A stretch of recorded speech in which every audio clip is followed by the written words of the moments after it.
the Ronnie James Dio Foundation. Yes. How did that get started? Okay, so when Ronnie passed away, a lot of our peers, people, a lot of the bands that knew Ronnie well and were friends wanted to donate money to a cancer charity. And Ronnie's doctor and I were like, well, a lot of these charities, there's so much administration costs in the big charities. We wanted to make sure that the money went directly into research and education.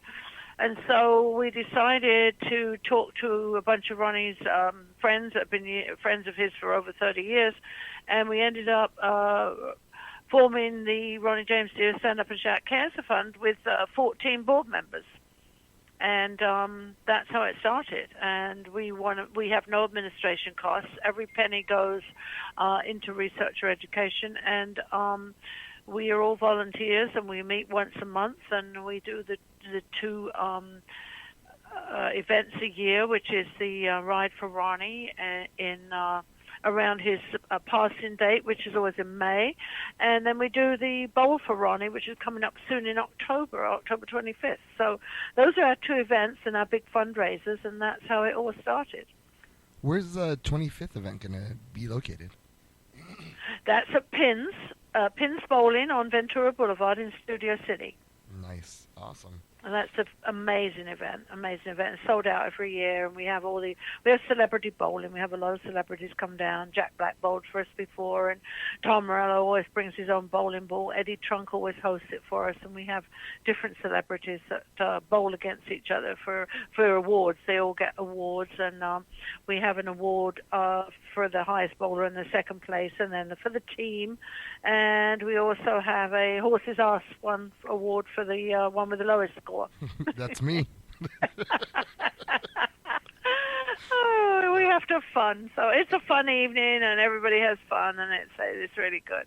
You know what's amazing is for as long as I've been alive, and I'm not saying I'm like super old, you would think I can get bowling down to some sort of a science where I don't just completely suck.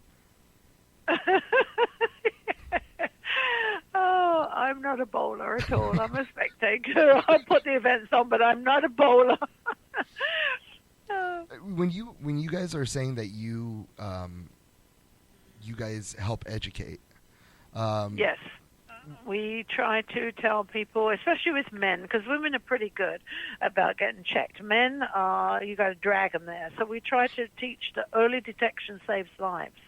And we do try to teach everyone that and say that in all of our interviews and all of our conferences and things, that early detection saves lives. Please go and get tested. We're working right now with UCLA, with a Dr. Wong there, who's developing a saliva test. So instead of men going to get the normal test, which is why they don't like to go, if you know what I mean, they don't like the finger up. Yeah. This will be a very easy swab in the mouth and then sent away, and it will come back and let us know whether that you have either prostate cancer, colon cancer, pancreatic cancer, or stomach cancer, or none of the above. And so it's a very good test, because then once I think it will be out next year, hopefully, and that way people can get tested and get it at a very early stage. And if it's caught early, then the chances of survival are far greater. It's sort of a slippery slope with stomach cancer, right? Because a lot of stomach cancer symptoms are also IBS symptoms. Yeah, a lot of times you don't know what with pancreatic cancer and colon and stomach cancer. A lot of times you don't know what's wrong with you until it's too late. Ronnie had a lot of indigestion, and actually went to a specialist about 7 years before he passed with the indigestion, and they just tested his heart and tested all these other things. But had I known what I know now, I would have insisted he had a colonostomy and an ultrasound. But at that time, we didn't know anything about cancer, so we didn't do it. And then he continued to take a lot of Tums. He ate Tums all the time because of his stomach indigestion, is what he thought he had. And so when that's happening, those are that's one of the symptoms is indigestion. What are some other symptoms that he encountered, or people with stomach cancer might encounter?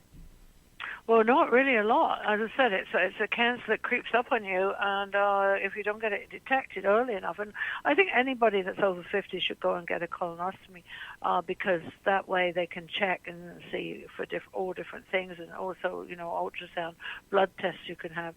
There's a lot of things that you can have to check to see if you've got a gene of the cancer. Oh crap! Shit.